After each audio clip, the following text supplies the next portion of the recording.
बोलो सतगुरुदेव की जय हो।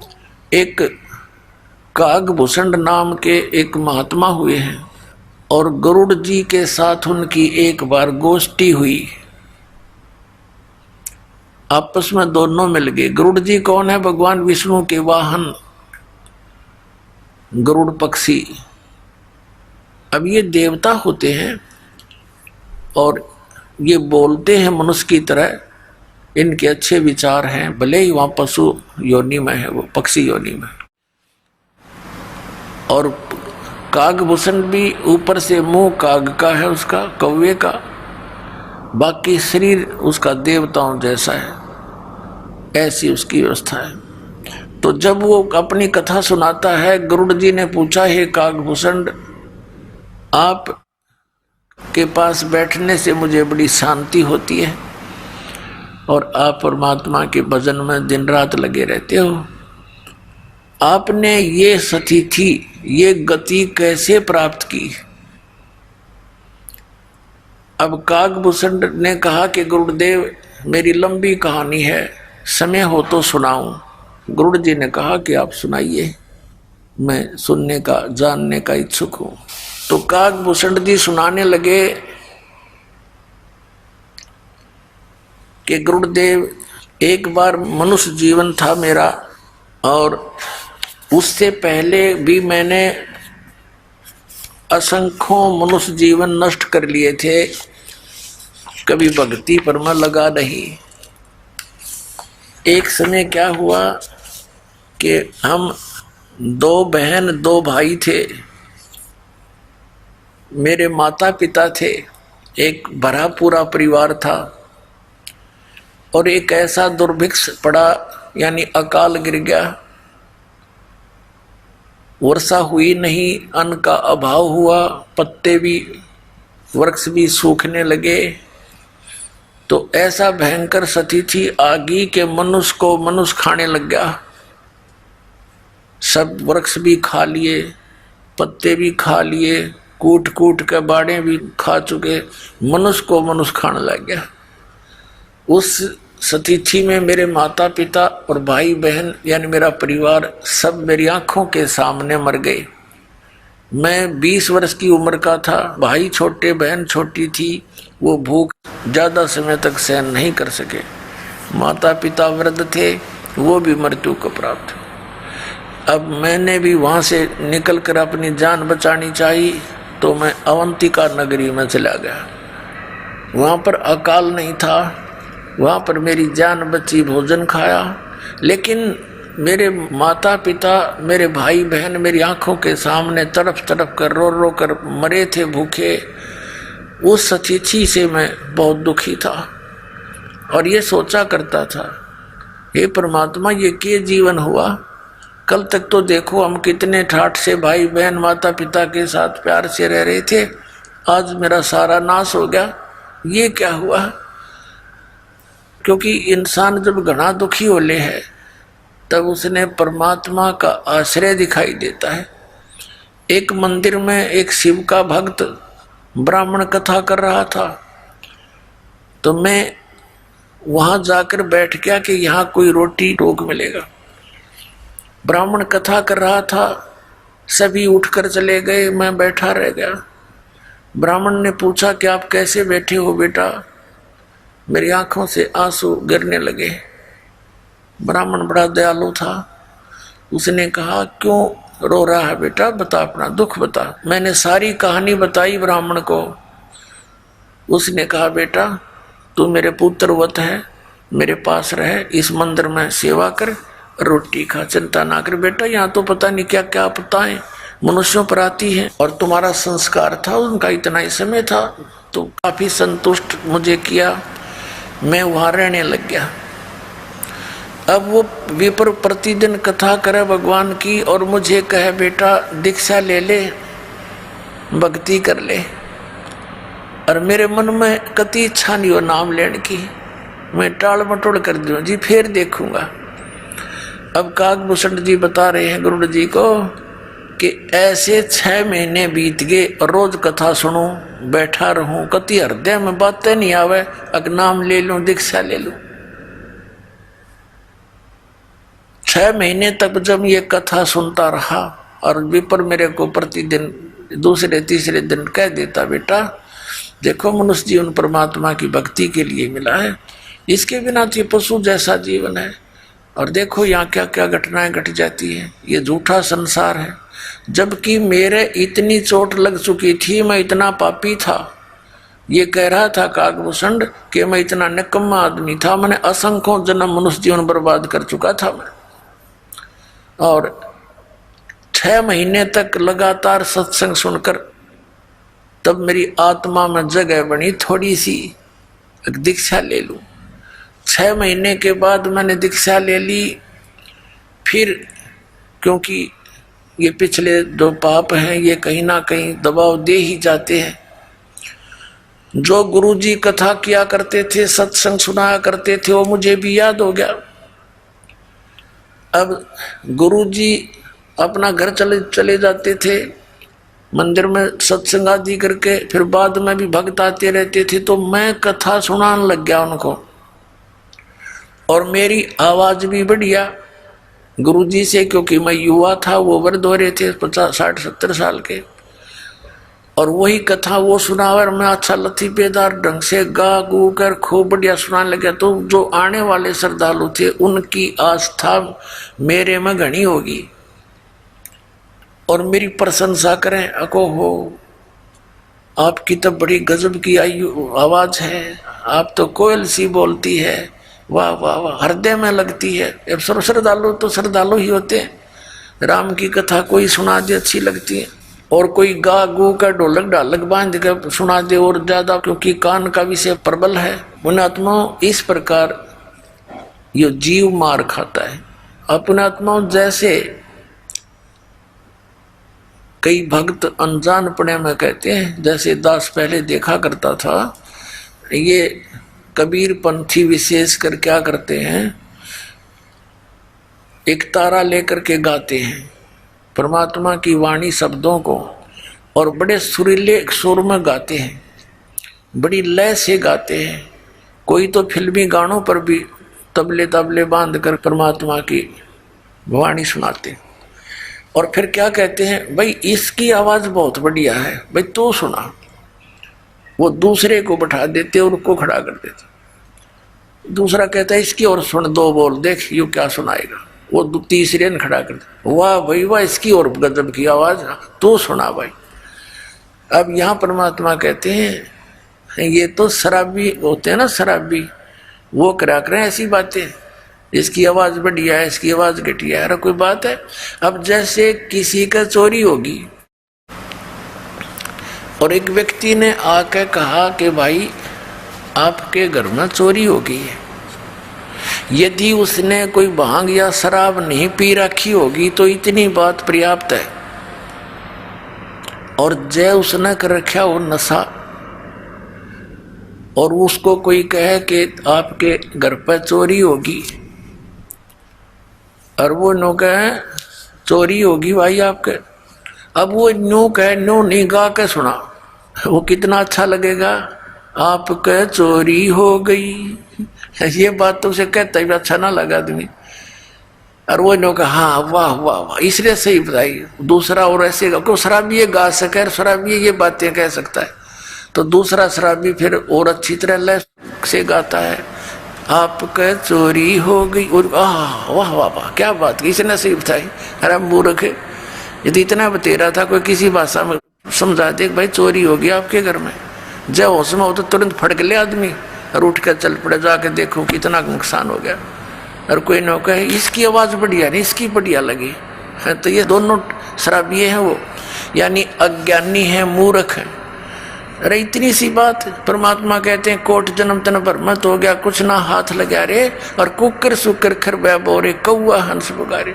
कोट जन्म तू राजा की ना मिटी न मन की आशा, और भिक्षकों का दर दर घूमा, ये मिला ना निर्गुण सा। जैसे एक बहन का इकलौता पुत्र मर गया, और वह रो रो के पंच भाग की तरह बोल रही थी, हे बेटा अब मेरा क्या होगा।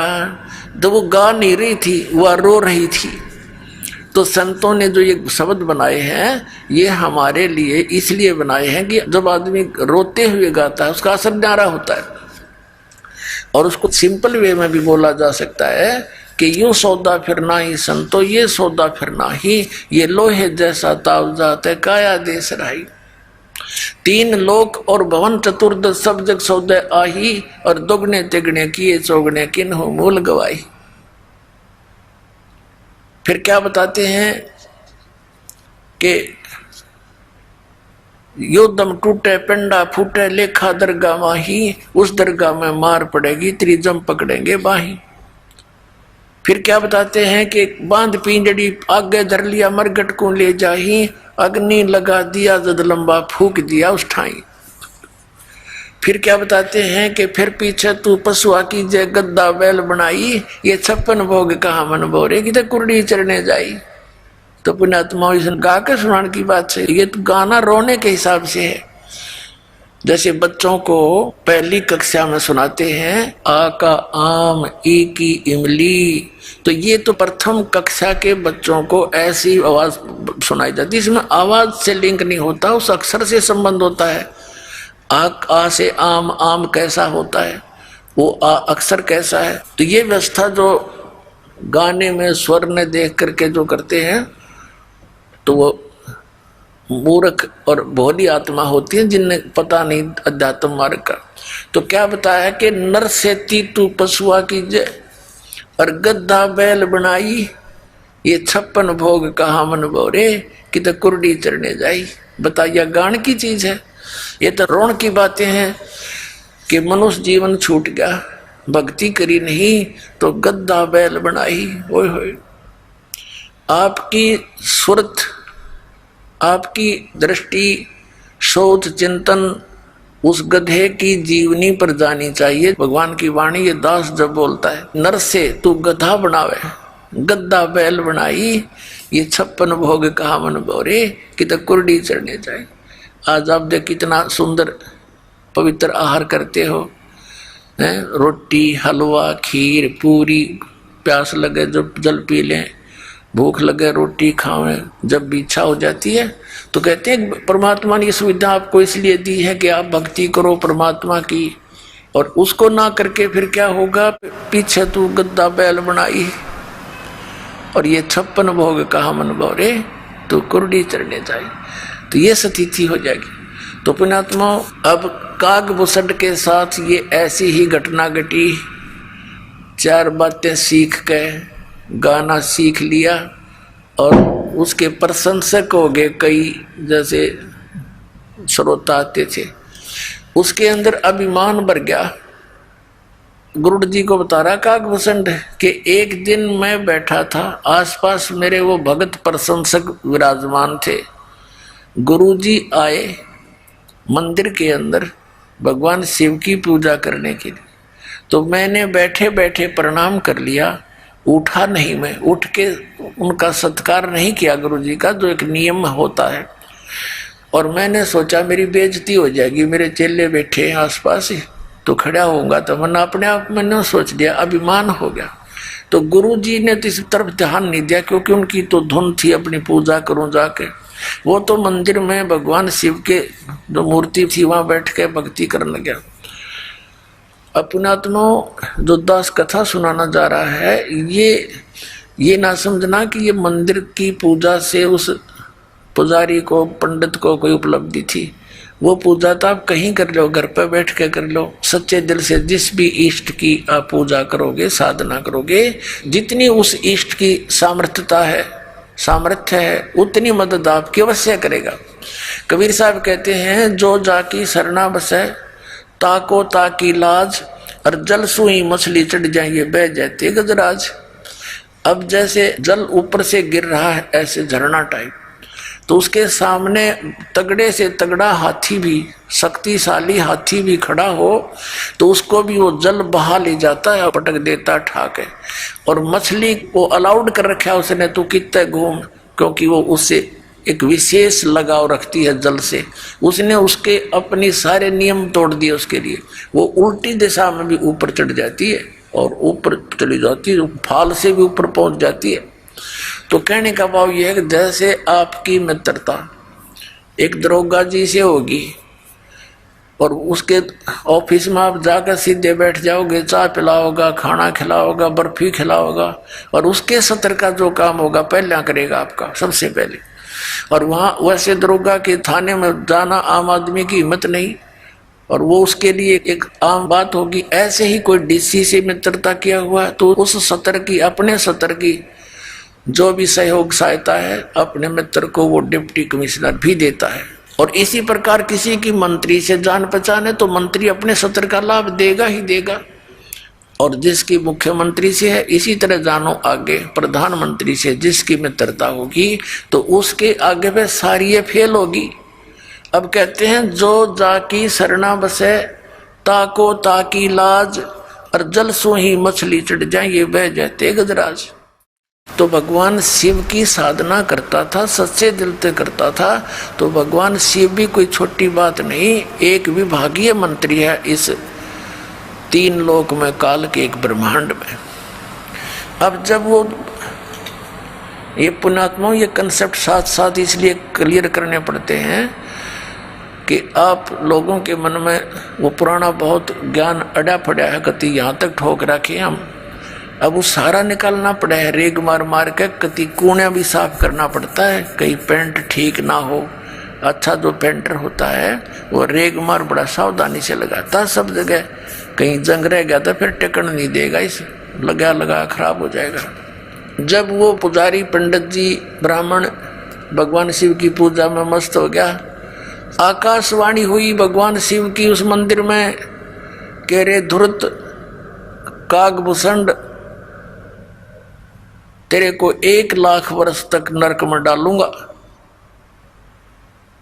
अब उस गुरुदेव ने भी आकाशवाणी सुनी, वो उस बच्चे को बुलाया, बेटा क्या गलती कर दी तूने, भगवान तुझसे क्यों अक्षुब्ध हो गए, अरे माफी मांग, अक्षमा याचना कर। अपने आत्माओं कबीर साहब कहते हैं बहुत प्यारा बालक माँ का, और उससे बढ़कर ससगुरुओं का, माता पिता को बच्चा कितना प्रिय होता है, और कहते हैं उससे भी 100 गुना,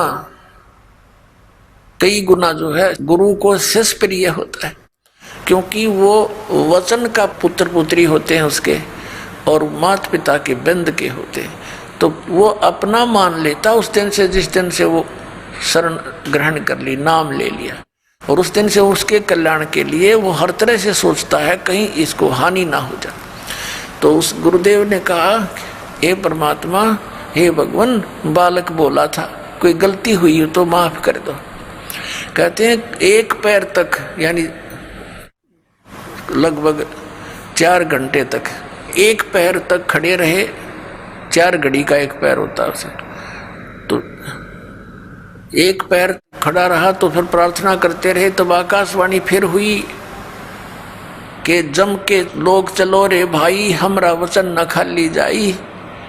आकाशवाणी में कहा कि जब तू अपने गुरु जी का आदर नहीं कर सकता और मेरी भक्ति कर रहा है तो मेरी के टाट काटेगा तू, यहाँ कर भी एक को बद करेगा। जब पुण्यात्मा एक नियम है मालिक का, परमात्मा कबीर साहब कहते हैं गुरु मानुष कर जानते ते नर कहिए अंध, और महादुखी संसार में आज्ञा काल के फंद। कबीर साहब कहते मम संत मुझे जान मेरा ही स्वरूपम। अब जैसे यह दास है और परमात्मा कबीर जी का भेजा हुआ उसका प्रतिनिधि समझो, उनका दास हूं, आपके लिए इस दास को एज ए कबीर परमेश्वर ट्रीट करना पड़ेगा जब वो राजी होगा, जब वो प्रसन्न होगा। क्योंकि वो भगवान ये दृष्टि रखते हैं कि आज जैसा व्यवहार ये इस मेरे भेजे हुए संत के साथ कर रहा है, अगर मैं इसके स्थान पर होता तो ऐसे ही मेरे साथ ये ऐसा करता। तो क्या बताते हैं, गुरु गोविंद कर जानियो रहियो शब्द समाए, मिले तो दंडवत बंदगी नहीं पल पल ध्यान लगावे। गुरु को परमात्मा जानकर अपना जीवन सफल करे और मिले जब दंडवत बंदगी नहीं चिंतन खूब करे।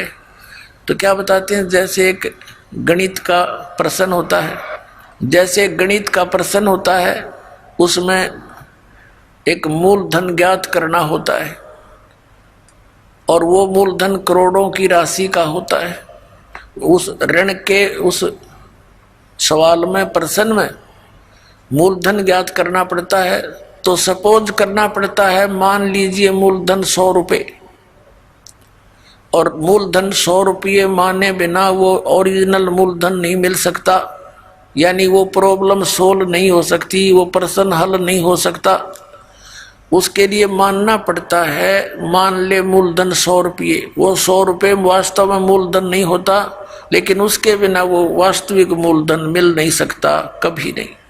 तो इसलिए ये दास गॉड नहीं है, लेकिन आपने न्यू मान कर रिहर्सल करनी पड़ेगी कि मान लो गुरुजी गॉड, ये समझ लेना पुनः। तो क्योंकि जब आप यहाँ से जाओगे तो आपको त्रिकुटी के ऊपर, जहाँ एक इंटरनेशनल एयरपोर्ट है यहाँ से जाने का, और वहाँ से जहाँ भी जिसने टिकट बनवा रखी है, यानी जिस भी देव ईष्ट की साधना वो किए हुए है, वहाँ त्रिकुटी से ही उसका फिर आगे आगे उसी रास्ते से उसके विमान जाएंगे।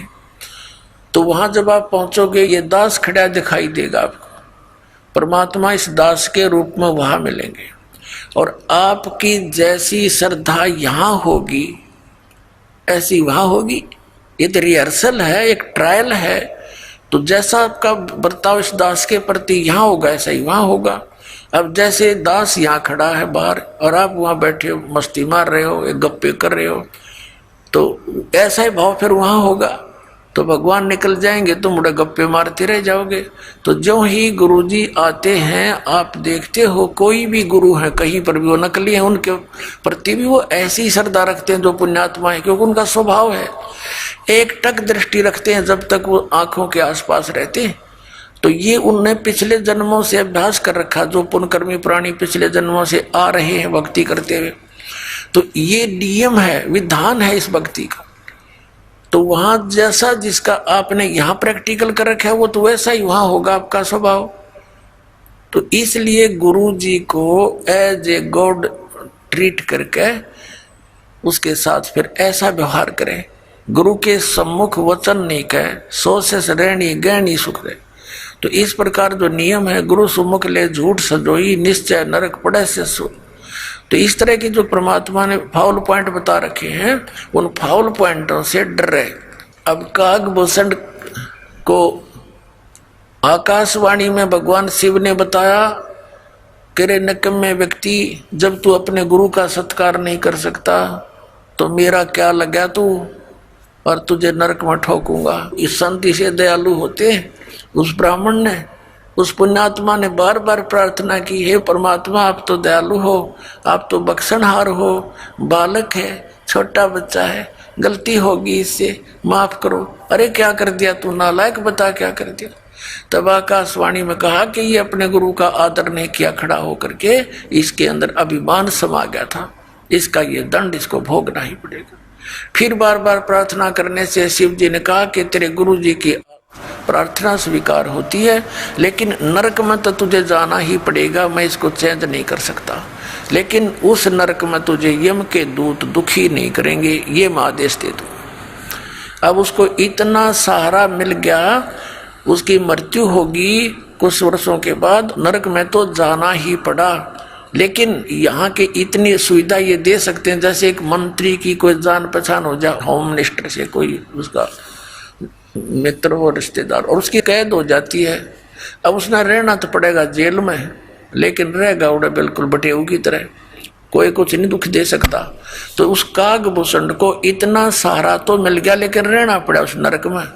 अब जैसे वहां नरक में चाहे कुछ भी ना, कोई यम के दूत दूसरा ने पीटे जब कलजा पाटे, और नरक में हाहाकार माचरी, कोई काटे जा रहे हैं, कोई नरक में ठोक रखे हैं, गंद पड़ा, सड़ांध उठ रही है, रहना वहीं पड़ा। अब दास ये कहना चाहता है इस कथा के द्वारा कि जो पुण्यकर्मी प्राणी हैं, पिछले जन्म मनुष्य जीवन के पाते हुए आ रहे, वो तो भगवान की कथा सुनते ही तुरंत कहीं ना कहीं चिपक जाते हैं। तो उनका स्वभाव है जैसे दीपक के ऊपर पतंग, न चाहते हुए जाकर गिर जाता है, भले ही वो जल जाए, लेकिन उसका स्वभाव है उसको शीतल और उत्तम वस्तु जानकर जाता है। तो जितने भी ये पुण्यकर्मी प्राणी थे, इन नकली संतों काल के दूतों को एक परम संत धनी जानकर उस दीपक की तरह जा चिपके और 100 साल से बैठे वहाँ पर। कोई मन में न्योय नहीं आया कि ये नकली आदमी है, इसने कख नहीं पता, ना सतनाम का, ना सतलोक का, ना सचखंड का, और आप भूत बन कर बैठ गए और उन पुस्तकों को पढ़ते रहे श्रद्धा से कि ना जो गुरु जी ने लिख दी वो बिल्कुल सही है। देखो भगत की श्रद्धा ऐसी ही होती है और होनी भी चाहिए, ब्लाइंड फेथ होना चाहिए। लेकिन इन नकलियों ने उनका दुरुपयोग कर लिया, उनके उस श्रद्धा को उन्होंने दुरुपयोग किया और उनका नाश कर दिया। तो इस कारण से ये दास जो बताना चाह रहा है इस कथा के माध्यम से कि पिछले जन्म के जो पुण्यकर्मी प्राणी मनुष्य जीवन से आए हुए हैं, वो तो तुरंत कहीं ना कहीं कोई ना कोई साधन अपनाए हुए हैं और चुप करके अपने लगे हुए। उन्हें संतुष्टि है कि भगवान की साधना कर रहा हूँ और करनी चाहिए, लेकिन शास्त्र विधि को त्याग का मनमाना आचरण करना भी यूजलेस है। अब क्या बताना चाहता दास के जो भक्ति पर नहीं लगते, कितनी बार कहने से भी नहीं लगते, वो प्राणी हैं जो पिछले जन्मों से मनुष्य जीवन से ना आकर के किसी पशु पक्षी या जड़ योनि वृक्ष आदि की योनि से आए हुए। तो ये गागभूषण बता रहा अपनी सच्चाई कि पिछले जन्म के ना जाने कितने मनुष्य जीवन तो मैंने बर्बाद कर दिए, वो तो कहीं हाथ नहीं लगे। और एक जन्म से मैं स्टार्ट हुआ, मेरे साथ ऐसी भयंकर घटना भी घटनी, फिर भी आत्मा नर्म नहीं हुई इस नीच की। और 6 महीने तक गुरु जी के वचन सुनता रहा, फिर भी मन में नाम लेने की प्रेरणा बनी ही नहीं। और फिर भक्ति पर लगा तो यह कुबद कर दी, या तो वो लगे नहीं, लगेंगे तो मर्यादा नहीं रख सकते, उनमें कोई न कोई बुरा संस्कार कहीं ना कहीं प्रबल हो ही जाता है। अब फिर भी स्टार्ट होगी किसी ना किसी जन्म से। तो अब दास का कहने का भाव ये है कि जैसे आपका कोई भाई बहन मित्र है, वो नाम ना लेना चाहे तो सत्संग के दौरान हमने अलाउड कर रखा है, अनउपदेशी भी आश्रम में प्रवेश कर सकता है और 4 दिन 3 दिन का सत्संग वो सुन सकता है। उसको अवश्य लावे, 1 दिन 2 दिन 10 20 सत्संग सुनकर कभी तो परमात्मा की वरजा होगी उस पर, क्योंकि ये अमृत वाणी है, ये सवसिद्ध वाणी है सुख संवेद की, कबीर परमेश्वर की। जैसे एक किसी को सर्प डस जाता है और वो अचेत पड़ा होता है, एक गारडू एक मंत्र सिद्ध करता है सर्प का विष उतारने वाला, उस मंत्र को बोलता है, एक वाणी होता है, श्लोक सा होता है, उसके बोलने से बार बार बोलने से उस अचेत पड़े व्यक्ति का विष उतर कर वो सचेत हो जाता है। जबकि ना वो सुन रहा है ना उसकी कोई भाषा समझ रहा है, ये बोल क्या रहा है। तो इस परमात्मा की ये वाणी इतनी सवसिद्ध है कबीर जी की, परमेश्वर जी की। परमात्मा प्राप्त जितने भी संत हुए हैं, जैसे आदरणीय गरीबदास साहिब जी, आदरणीय धर्मदास साहिब जी, आदरणीय नानक साहिब जी, आदरणीय मनुकदास साहिब जी, आदरणीय दादू साहिब जी, आदरणीय गरीबदास साहिब गाँव छुड़ानी जिला दजरवाड़ी, आदरणीय गीसा दास साहिब जी गांव खेखड़ा जिला मेरठ उत्तर प्रदेश वाले। तो इनका तो दास को पता है कि इनको परमात्मा सीधे मिले और इनको वो ज्ञान अमृत दिया। तो इनकी वाणी में और स्वयं परमेश्वर की वाणी में ये एक सवसिद्ध वाणी है, जिससे हमें बहुत ज्ञान यज्ञ का पुण्य मिलता है और आत्मा के ऊपर दुष्कर्मों का जो विष चढ़ा हुआ है वो भी धीरे धीरे हटकर फिर प्रेरणा बन जाती है परमात्मा की भक्ति करने की। तो इसलिए सत्संग में लाना, वो भी आते रहेंगे, उनको ठीक है देर से असर होगा इस कागभूषण की तरह, लेकिन वो कलम चढ़ जाएगी किसी ना किसी युग में और फिर स्टार्ट भक्ति हुई धीरे धीरे सफल भी होगा। कागभूषण बता रहा है फिर उसके बाद नरक भोगने के बाद मेरा मनुष्य जीवन हुआ और भक्ति की कुछ पिछले संस्कार से फिर प्रेरणा बनी। एक समय लोमस ऋषि जी कथा कर रहे थे और मैं बन गया वकील, मैं क्रिटिसाइज करने लग गया उसकी। मैंने कहा कि महाराज जी आप तो सरगुण भगवान की कथा सुना रहे हो, हम तो निर्गुण के अधिकारी हैं, हमें तो निर्गुण भगवान के बारे में बताओ। अब कागभूषण को लोमस ऋषि जी ने बहुत कुछ समझाने की चेष्टा की, भाई देखो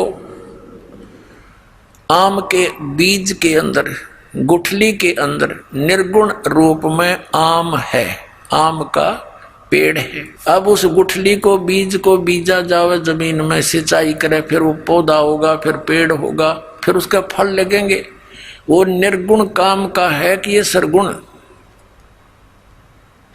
अब काकभूषण ने बोला मेरा समझ में ना आई ये बात, क्योंकि मेरी तो बुद्धि भ्रष्ट थी और अपनी जान में वकील पाक रहा था मैं, थोड़ा बहुत ज्ञान कहीं से सुन के। क्योंकि जो मनुष्य जीवन से दोबारा मनुष्य जीवन प्राप्त है वो प्राणी अवश्य भक्ति के लिए भटकता है। जैसा उसने ज्ञान कहीं कहीं से सुना वो फिर वक्ता हो चुका था। तब लोमस ऋषि ने 2-3 प्रमाण और दिए भाई। कहते हैं शिव के जटा में थी गंगा भाई, और भागीरथ ने वह गुप्त वस्तु प्रगट दिखलाई, यानी यहाँ प्रगट कर ली। ये निर्गुण हमें नहीं दिखाई देती, वह एक जगह थी, हमारे तो काम आई नहीं, हमारे लिए तो निर्गुण है, बिना गुण की। और जब गंगा यहाँ आई तो हमारे लिए तो गुण हो गया इसमें। तो ऐसे समझो। वो क्या बताना चाह रहा था लोमस ऋषि के परमात्मा ऊपर तो निराकार है और नीचे यहाँ जो राम और श्री कृष्ण रूप में आते हैं तो ये सरगुण है, ऐसे बता रहा था। इनकी यहीं तक सोच है।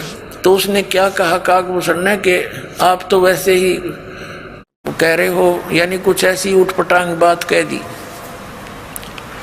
तो लोमस ऋषि ने उसको श्राप दे दिया, अरे चंडाल, तू ना ज्ञान को सुनता है ना सुनने देता है, तेरा चंडाल का जन्म होगा। अब काकभूषण कहता मुझे पिछली बात याद आएगी कि मैंने गलत कर दिया, मुझे क्रोध नहीं आया और ऐसे मायूस सा होकर बैठ गया, भगवान बहुत गलती बन गई, मैंने विवाद किया और प्रभु आपका वचन शिरोधार्य, पर मुझ दास को कहीं भी जन्म दे देना, चंडाल के देना या किसी के घर देना ऋषिवर, पर एक आशीर्वाद दे दो अपने दास को कि मुझे भगवान की भूल ना पड़े। अब लोमस ऋषि शांत होया, भी कोई बात ना, बालक था, विवाद कर दिया, मैंने भी गलत श्राप दे दिया। तो उसने कह दिया ठीक से बेटा, तुझे भगवान की याद बनी रहेगी। तो काकभूषण कहता कि फिर मेरा जन्म हुआ, ब्रह्मा की पत्नी इनका हंस वाहन है, अपनी हंसनी को लेकर के एक कागचंड के घर गई, यानी गर्भ धारण करवाने के लिए। तो उनके संयोग से हंसनी और कागचंड, काग के संयोग से मेरा जन्म हुआ।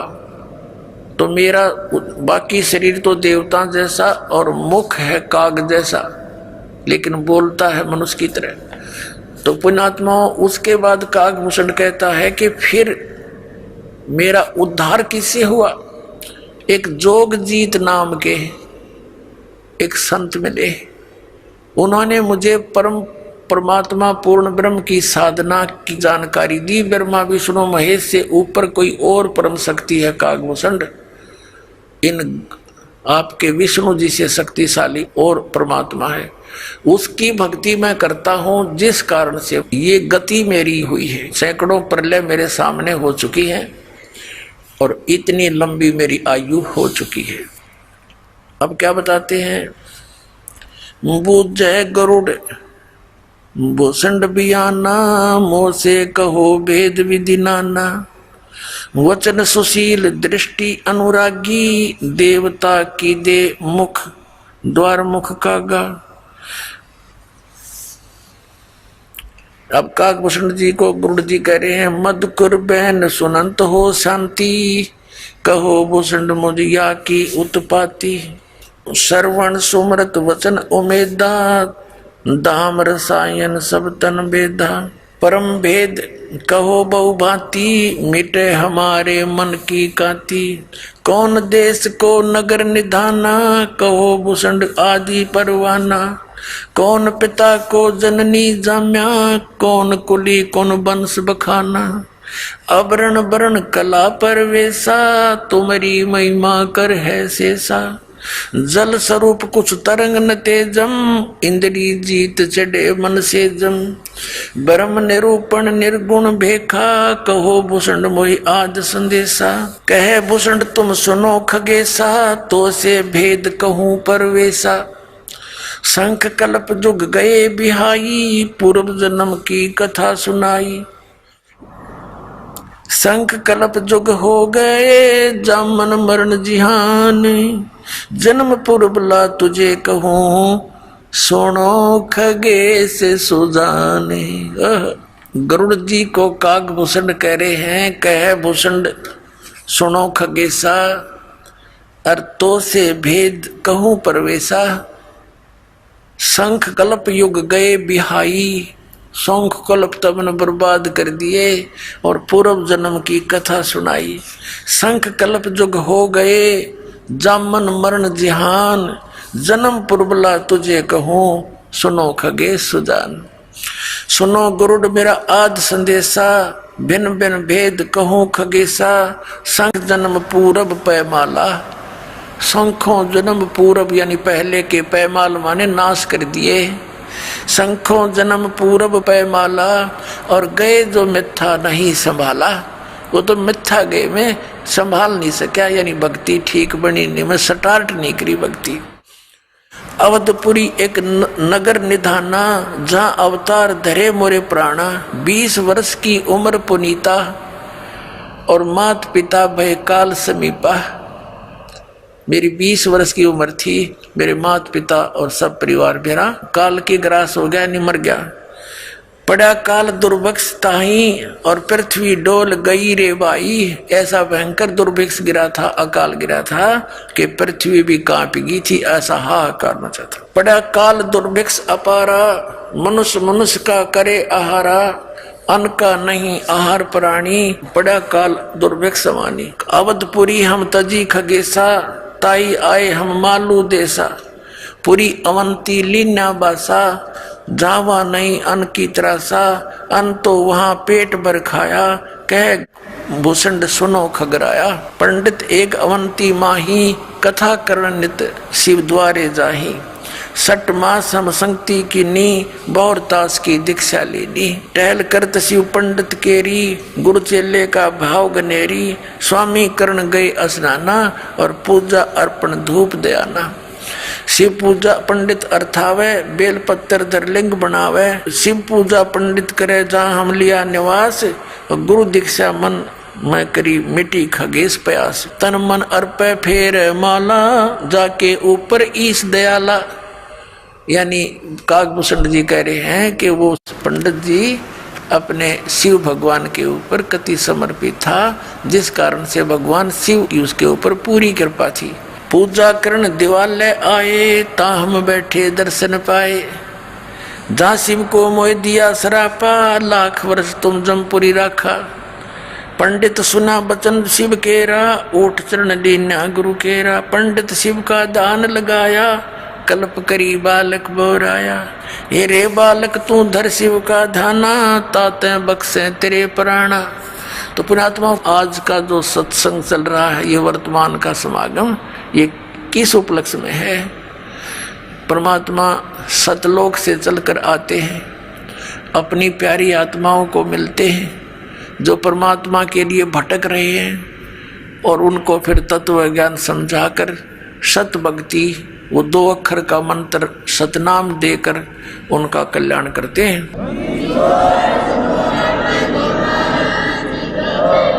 तो पुण्यात्मा, आज का जो सत्संग चल रहा है, ये वर्तमान का समागम, ये किस उपलक्ष्य में है? परमात्मा सतलोक से चलकर आते हैं, अपनी प्यारी आत्माओं को मिलते हैं जो परमात्मा के लिए भटक रहे हैं, और उनको फिर तत्व ज्ञान समझाकर सत भक्ति, वो 2 अक्षर का मंत्र सतनाम देकर उनका कल्याण करते हैं। अब कागभूषण जी भक्ति भी कर रहे थे, ऋषि संतों से उपदेश भी ले रखा था। तब परमात्मा के बेटा, इस साधना से तेरा जन्म मृत्यु नहीं मिट सकता, और पूरी सृष्टि रचना सुनाई। तब कागभूषण ने बताया गरुड़ जी को कि गरुड़ जी, जो साधनाएं आप कर रहे हो, भगवान विष्णु को आप परमात्मा मानकर, ये पूर्ण परमात्मा नहीं है, इसकी तो आप जन्म मृत्यु होती है। अब कागभूषण से ये ज्ञान सुनकर गरुड़ जी की भी आंखें खुल गई। कि भी सचमुच इनकी जन्म मृत्यु होती है।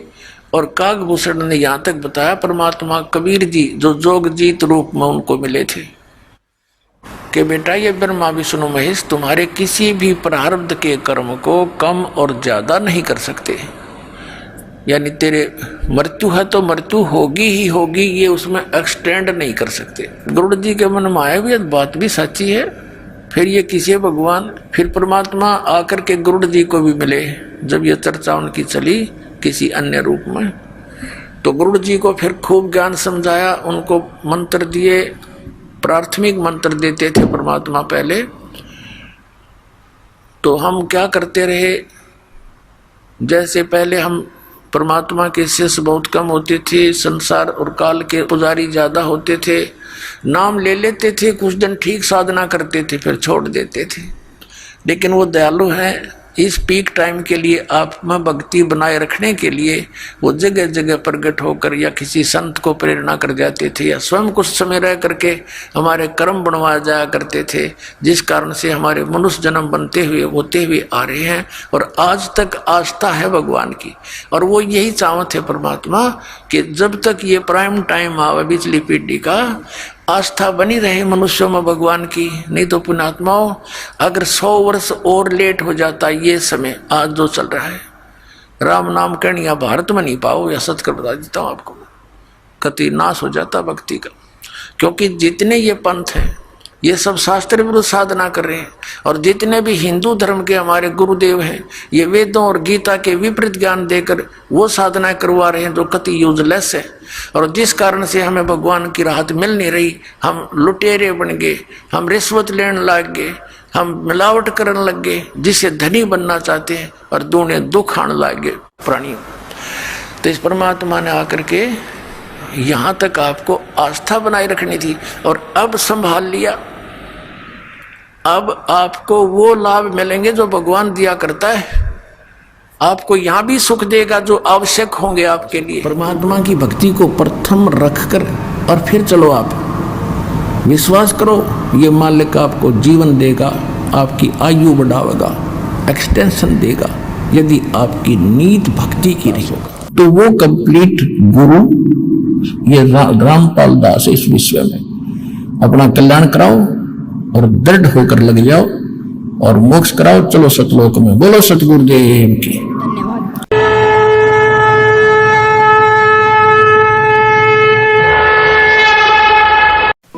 आप सुन रहे थे जगत गुरु तत्वदर्शी संत रामपाल जी महाराज के मंगल प्रवचन। हमारी वेबसाइट है www.jagatgururampalji.org।